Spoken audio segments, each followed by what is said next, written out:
लोग हल्की कटेरी का हेलमेट आता है, बिल्कुल हल्की प्लास्टिक का। आप एक मुहिम शुरुआत करो शहर में कि आप जब साइकिल से आओ तो आप उसे बांध करके जो आराम से चलो, क्योंकि सड़कों पर जब हम चलते हैं तो दुर्घटना की संभावना से इनकार नहीं किया जा सकता।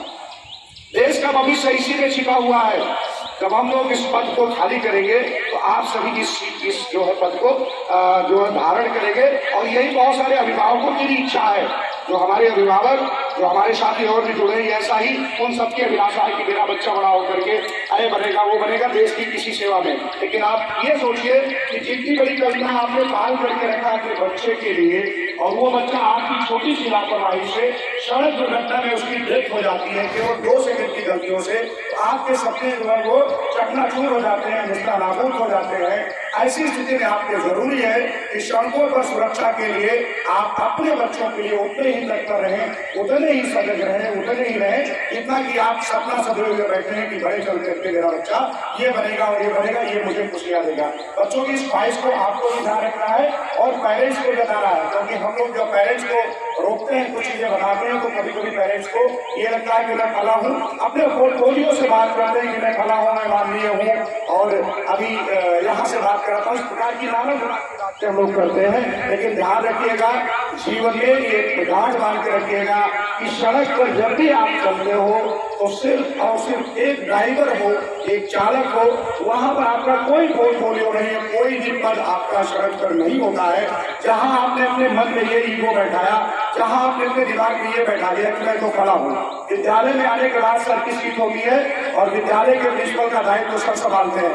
मैं अगर इंस्पेक्टर के पद पे हूँ तो मैं जब अपने थाने में अपनी सीट पर जाके बैठूंगा तभी मेरा इंस्पेक्टर का पद है, अन्यथा हम लोग सड़क पर जब चलेंगे तो हम लोग क्या है, एक और सिर्फ एक ड्राइवर है, और ड्राइवर के लिए जो रूल्स है, रेगुलेशन, अगर उसको हमने फॉलो नहीं किया तो दुर्घटना जो निश्चित तौर पे होनी है। ठीक है, अपने अंगों की कीमत आप समझ सकते हो।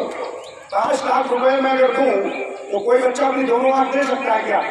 मेरा अभिभावकों से भी प्रश्न है ये, अगर मैं 5 लाख रुपए दूं तो क्या दोनों आंख कोई बच्चा दे सकता है क्या? रुपया 10 लाख, एक किडनी देनी है, किडनी। मैं हमारी टीचर से भी ये प्रश्न है, कोई तैयार होगा आपको कर सकता है। रुपया 50 लाख किडनी और लंग्स, हार्ट तीनों देना है। 1 करोड़, पूरा 1 करोड़, और पूरी बॉडी को हमें देना है। जो चाहे उसका पोस्टमार्टम करके जो पार्ट चाहेंगे ले सकते हैं। कोई है तैयार बच्चा? इसमें भी अनमोल जी देखिए, कोई हमारे यूएस में कोई एग्री हो रहे हैं, अगर एग्री हो रहे हैं तो आप बता सकते हैं। 1 करोड़, अरे 1 करोड़ बहुत अमाउंट होता है, आपके हमारे बहुत टाइम लग जाएगा। कोई है बच्चा हमारे टीचर से काम में? सर आपको, अरे कोई है? किया सार लो नो, क्यों? क्योंकि बेटा पैसे से हम लाइफ की वैल्यू का असेसमेंट नहीं कर सकते हैं, कंपेरिजन नहीं कर सकते हैं। इसलिए आप लोग मान सकते हैं? अच्छा, मानते हैं? मानते? अरे आंसर चाहिए भाई आपसे। नहीं, पैसे से शरीर की कोई तुलना नहीं है ना। अच्छा, एक चीज ये बताओ, एक हाथ अगर आपने दे दिया तो जाकर के कहीं जो है आप दूसरा हाथ लगवा लेना किसी दुकान पे, किसी दुकान पे जाके लगवा लो, रास्ते है। इसका मतलब क्या मालूम है कि हमारी बॉडी का स्पेयर पार्ट भी नहीं मिल सकता। ये दोनों कॉन्सेप्ट क्लियर हो रहे हैं? क्लियर हो रहे हैं?